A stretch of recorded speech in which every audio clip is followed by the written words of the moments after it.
précisément pour le cas du Congo-Brazzaville, et c'est une question d'actualité, vous savez bien que l'administration française, à la fin du 19e siècle, avait signé des traités avec nos parents, leur disant de leur confier ou de leur déléguer certaines responsabilités sur la gestion de leur territoire en contrepartie d'un développement futur de leurs descendants et de les hisser au train du développement mondial. Mondial, ouais.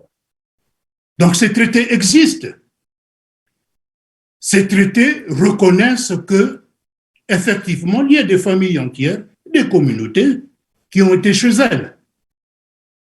Et les premiers codes miniers au niveau du Congo-Brazzaville constataient également que dans des terres tribales ou communautaires, si un gisement était trouvé, il y avait un certain arbitrage quand même avec ces autochtones, qu'on ne pouvait pas les traiter n'importe comment.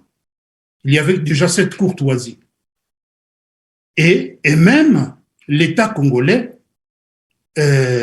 jusque en 70, quand Marien arrive aux affaires, et avec le Parti congolais de travail, qui déclara que la terre appartenait à l'État. À l'État, désormais. Ça, c'était un dictat politique. Et ce principe a été supprimé à la conférence nationale. Au Congo, la terre a toujours appartenu aux familles, aux clans, aux lignages, aux communautés territoriales. Et sont ces communautés qui sont dépositaires du vrai pouvoir. Et donc, je reviens au principe du droit domanial. Et donc, dans l'intérêt général des peuples d'un pays, ils confèrent, ils délèguent leur pouvoir sur leur terre, sur leur richesse, à l'État qui est beaucoup plus habilité et en même, au nom du peuple, de gérer ce patrimoine. Et donc l'État a l'obligation de promouvoir, de créer toutes ces cartes, de mettre toute une infrastructure afin que tout le monde y trouve son compte. Donc voilà un peu la définition. Dans l'intérêt général, tous droits de propriété sont concédés à l'État, la République. Le gouvernement donne garantie, doit garantir et veiller à ce que les ressources minérales soient recherchées, valorisées et exploitées de manière efficiente et opportunément. Autrement dit, la République, dans ce système domanial, n'est qu'un mandataire. Et c'est le peuple souverain, et comme dans nos principes de démocratie, c'est le tout peuple souverain qui en est le véritable propriétaire. Il est un fonctionnaire du Fonds monétaire international qui était le chargé de mission du FMI au Congo, qu'on appelle Moussa Yaya. Alors, il nous revient souvent, je ne sais pas si c'est vrai ou c'est faux, mais dans les informations que nous avons par-ci, on a lu parfois dans la presse également que M. Moussa Yaya serait propriétaire d'un puits de pétrole au Congo-Brazzaville. Il est de nationalité sénégalaise. Comment cela a pu-t-il arriver? Ce que je disais, nous allons parler un peu, certainement, si nous n'avions pas de temps, des failles du système congolais. Je dirais d'emblée, le système congolais repose sur le principe du droit domanial. OK. Donc, pour répondre rapidement, le temps s'en va. Et donc, le Congo fonctionne avec un droit domanial.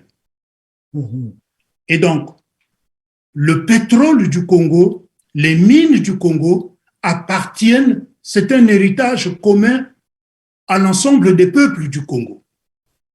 Et ces peuples du Congo ont donné délégation au gouvernement de gérer à leur nom.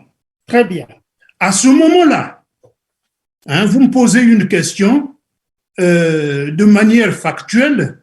Il appartient au peuple congolais de poser la question à son gouvernement, de leur expliquer comment se fait-il qu'un fonctionnaire international, dans l'exercice de ses fonctions, puisse détenir des droits miniers au Congo. Qui a instruit cette demande de droit? À quel moment ces droits ont été attribués? Je vais vous dire une chose. J'ai fait une mission au Libéria, sous Madame Sirleaf. Sirleaf, ouais. Oui, pour la révision des contrats miniers. Donc, il y a certains contrats qui ont été attribués pendant la zone des troubles, et puis après les conflits, il y avait toute une révision de ces contrats-là. Il fallait examiner qu'est-ce qui était assis sous ces contrats-là. Et donc, j'ai travaillé là-bas pendant à peu près 7 mois. Donc, on a revu tout cela. Eh bien, il y a des contrats. Mais aujourd'hui, une chose est certaine, pour l'absence, j'ai noté tout de suite que, et même en introduction, qu'il y avait pertinemment une absence de vision patriotique dans la gestion de la chose publique. Ça se manifeste, ce n'est pas un secret. Il y a une irresponsabilité à tous les niveaux.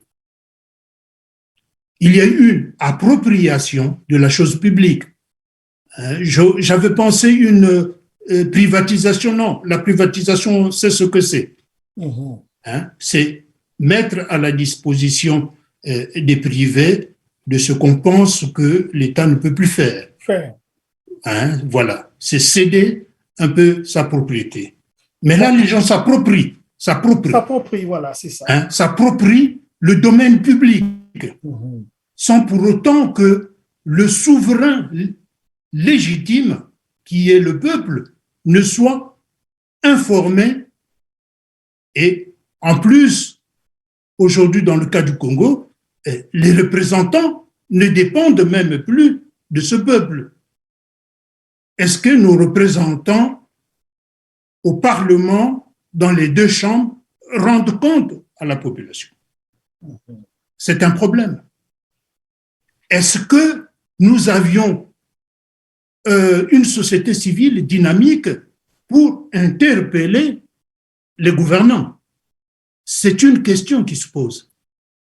Est-ce que la population est assez instruite pour revendiquer son droit?